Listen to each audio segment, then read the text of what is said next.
उनको आपसे ज़्यादा खुश कोई नहीं रख सकता था और ये बात वो आज रियलाइज़ कर रहे हैं। व्यूअर, आप अपने पर्सन को विजुअलाइज़ करिए और मैं आपके और आपके पर्सन के लिए कार्ड स्प्रेड करता हूँ।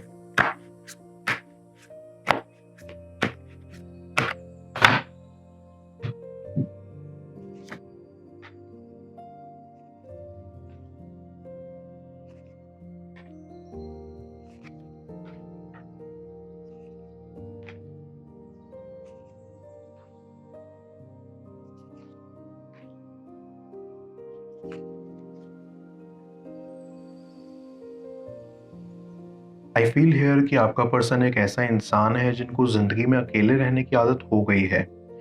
उनका एनर्जी एंड ऑरा ही ऐसा है कि वो ज़्यादा देर तक किसी के साथ कनेक्शन नहीं रख पाते।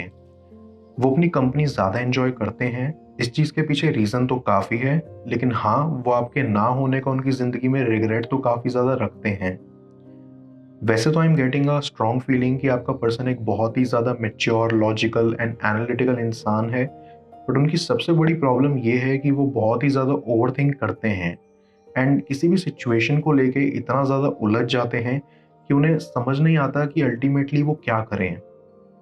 पर आखिर क्या रिलेशन है इन सब का आपके साथ, उनके कनेक्शन का? क्या बस यही रीज़न है कि वो आज भी रिग्रेट करते हैं कि आप उनकी लाइफ में नहीं हो बिकॉज वो एक ओवरथिंकर हैं, या फिर यहाँ कुछ और भी छुपा हुआ है?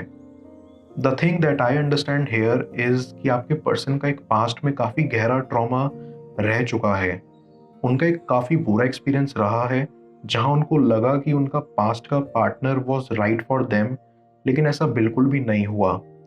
उनका विश्वास बहुत ही बुरे तरीके से टूटा और उनको बिट्रेयल मिला, तो इन सब की वजह से उन्होंने अपने आप को एक स्मॉल शेल में कवर कर लिया एंड इसलिए वो आसानी से किसी को भी ट्रस्ट नहीं कर सकते।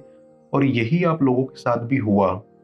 वो अंदर से एक काफ़ी डरे हुए इंसान हैं जो किसी को भी अपना दिल देने में, उन पे भरोसा करने में हिचकिचाते हैं। आपके पर्सन का एक बहुत ही बड़ा रिग्रेट ये है कि उन्होंने आपसे कम्युनिकेशन नहीं किया। उन्होंने कभी भी आपको कन्वे नहीं किया कि उनके अंदर इतना डर बैठा हुआ है। He always hesitated to open up और इसीलिए आप लोगों के बीच में काफ़ी ज़्यादा डिस्टेंस बढ़ गया था।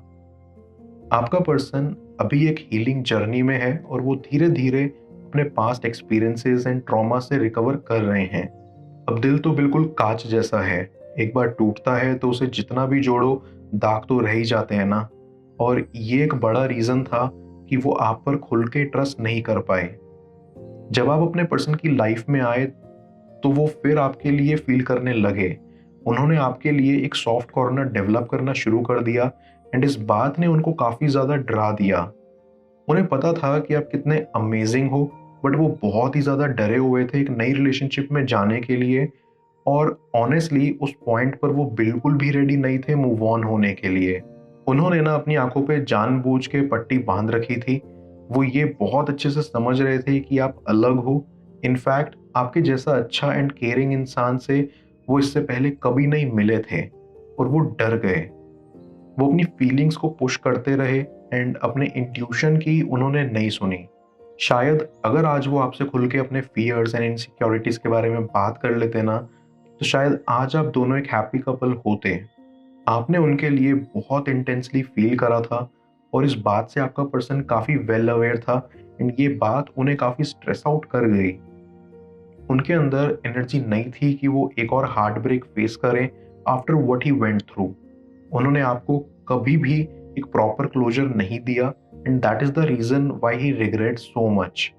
उनके अंदर आपके लिए जो ग्रोइंग फीलिंग्स थी उसको ओवर पावर कर लिया था उनकी खुद की anxiety, insecurity and over thinking ने।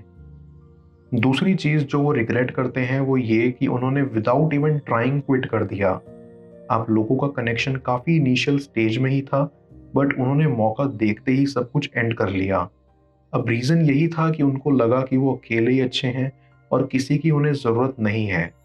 उन्होंने अपनी प्रायोरिटी सेट कर ली थी एंड मन ही मन ये डिसाइड कर लिया था कि वो अपना काम, अपनी लाइफ और अपने आप के अलावा किसी और को नहीं देंगे। उन्होंने अपना पूरा ध्यान डाइवर्ट कर लिया था अपने काम के ऊपर एंड जब आपने उनसे पूछा कि प्रॉब्लम क्या है, तब भी उन्होंने अपने काम का रीज़न देते हुए यही बोला कि वो बहुत बिजी थे। ये उनका एक बड़ा रिग्रेट था कि उन्होंने ऐसा किया। हर दिन उन्होंने आपसे झूठ बोला और टाइम रहते हुए भी उस टाइम को पास किया एंड आप लोगों के कनेक्शन पे उन्होंने वर्क नहीं करा। यहाँ तक कि वो आपको ये सच बताने से भी डरते थे। आपके पर्सन ने अपनी लाइफ से सबको ही पुश कर दिया, इंक्लूडिंग अपने कुछ दोस्त। पर आपको दूर कर देना उनको आज भी बहुत ज़्यादा तकलीफ देता है, क्योंकि आपने उनको ऐसे समझा जैसे कभी किसी ने नहीं समझा। बिना कुछ जानते हुए भी उनकी हीलिंग जर्नी में उनको बहुत हेल्प किया और वो आपके टूवर्ड्स बहुत ग्रेटफुल भी हैं। बट ये सब एक्सप्रेस करने का करेज उनमें ना ही तब था और ना ही आज है। अभी वो अपनी लाइफ में इतने अकेले पड़ गए हैं कि वो हर मोमेंट यही सोचते हैं कि आप कितने अच्छे एंड जेन्युइन थे और शायद आप जैसा कोई उनकी लाइफ में कभी नहीं आ पाएगा। मैं कार्ड्स को क्लैरिफाई करता हूँ। तब तक आप प्रॉपर एनर्जी एक्सचेंज के लिए इस रीडिंग को लाइक कर दें और पर्सनल रीडिंग के लिए आप मुझे व्हाट्सएप पर अप्रोच कर सकते हैं।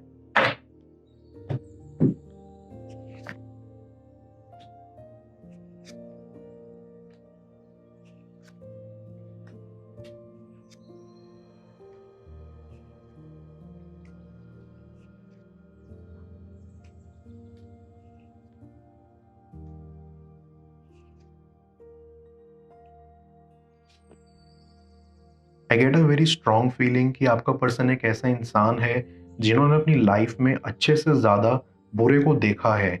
तो जब आप जैसा जेन्युइन और सच्चा इंसान उनकी लाइफ में आया था ना, देवर टोटली ऑस्ट्रक कि ऐसा भी कोई इंसान होता है जो इतना ऑनेस्ट एंड केयरिंग होता है। वो बहुत रिग्रेट करते हैं कि उन्होंने आपको नहीं चुना। उनको आपसे ज़्यादा खुश कोई नहीं रख सकता था और ये बात वो आज रियलाइज कर रहे हैं।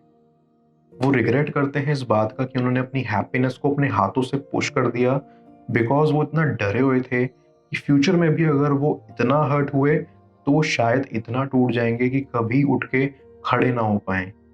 इन सब का एंड रिजल्ट यही है कि वो आज एक लोनली एंड डिप्रेस्ड इंसान हैं। वो आज ये रियलाइज कर रहे हैं कि शायद आप ही उनके ट्रू सोलमेट थे, बट टाइम रहते वो आपको ये सब नहीं बता पाए। उन्होंने आपको ये तक नहीं बोला कि वो रेडी नहीं है for a full fleshed relationship and आपके एक्सपेक्टेशंस को बढ़ाने के बाद वो बस यूं ही दूर चले गए बिना कोई एक्सप्लेनेशन दिए। उनको लगा था कि वो खुद को हील कर सकते हैं एंड किसी की हेल्प की उन्हें ज़रूरत नहीं है, बट वो ये भूल गए कि कभी कभी हेल्प लेना या मांगना बुरी बात नहीं होती। कभी कभी किसी को सहारे की ज़रूरत पड़ती है और सहारा लेना किसी को छोटा या बड़ा नहीं बनाता। उनका प्राइड एंड ईगो उनकी फीलिंग्स को ओवरपावर कर गया और बस वो जैसे ही अपनी आंखों पर पट्टी लगाए बैठे थे। ना ही उन्हें कुछ और जानना था, ना ही कुछ और समझना। अगर आप लोगों में कभी रिकंसिलेशन हो ना, तो वो बस सबसे पहले यही बोलेंगे कि उन्होंने कैसा फील करा था अपने पास्ट में, वो कितने हर्ट हुए थे और उनका ट्रॉमा कितना सीवियर था। वो आपको ये भी बोलेंगे कि उनकी लाइफ बहुत ही ज़्यादा मेस्ड अप है। वो दिखते तो काफ़ी स्ट्रॉन्ग, रफ एंड टफ हैं, बट अंदर से वो एक छोटे बच्चे जैसा डरा हुआ फील करते हैं, जिन्हें किसी के सहारे और प्यार की ज़रूरत है। वो बोलेंगे कि वो आपको अपनी ज़िंदगी में वापस चाहते हैं एंड वो आपके लिए एक बेटर इंसान बनने की कोशिश कर रहे हैं। He is working on himself ताकि वो आपके लायक बन पाएँ और आपको खुश कर पाएँ। वो आपके साथ अपना एक फ्यूचर देखते हैं और आप उनके प्रति जितना काइंड एंड केयरिंग थे, वो उनको काफ़ी मोटिवेट करता है। वो फाइनली एक्सेप्ट भी करेंगे कि आपका प्यार ही बस एक ऐसी चीज़ है जो उनके टूटे हुए दिल को दोबारा जोड़ सकता है और उन्हें ज़िंदगी में मूव ऑन करने में हेल्प कर सकता है। आपका पर्सन आपको दोबारा खोना नहीं चाहता है एंड एक बार सब ठीक हो जाए ना, तो वो आपको हमेशा खुश रखेंगे। But now is not the right time. बस आपको उन्हें थोड़ा टाइम देना होगा ताकि वो आपके सामने आए एंड सच एक्सेप्ट करें। अपनी लाइफ में उन्होंने जो आपके लिए दरवाज़ा बंद कर दिया था, वो खुद उसको ओपन करेंगे एंड आपको पूरे रिस्पेक्ट एंड प्यार के साथ अपनी लाइफ में जगह देंगे। बस ये याद रखना कि थिंग्स टेक टाइम और हमारी ज़िंदगी में होप ही एक ऐसी चीज़ है जो हमें हेल्प करती है to work for better days. तो कभी होप मत छोड़ना और टाइम के वैल्यू को अंडर एस्टिमेट मत करना।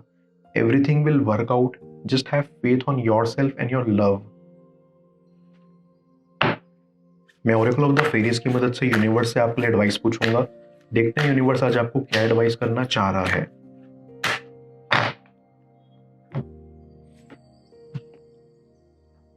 Believe in magic. ये फेरी आपको मैजिक की तरफ अपनी आंखें और दिल खोलने के लिए कह रही है। ये फेरी कहना चाहती है कि आप चलते चलते 2 मिनट के लिए रुकिए और फिर रुक कर अपने आसपास, ऊपर नीचे, अपनी सराउंडिंग में मैजिक को फील करिए। क्योंकि कई बार हमें रुक कर अपने आसपास फूलों की सुगंध लेनी चाहिए और नेचर को उसका मैजिक रिवील करने देना चाहिए। बच्चे अपने अराउंड हर दिन मैजिक को देखते हैं, उनके लिए नेचुरल है। अगर आप इस वक्त अटका हुआ फील कर रहे हैं तो बस इस दुनिया को अपने अंदर के बच्चे की नजर से देखना शुरू करिए। उनके दिल में आपकी क्या छवि है जाने स्क्रीन पर शो हो रही इस अगली टैरो रीड में। पेड पर्सनल रीडिंग के लिए आप मुझे व्हाट्सएप पर अप्रोच कर सकते हैं। मैं मिलता हूं आपसे दोबारा अगली टैरो रीडिंग में। Till then, bless you.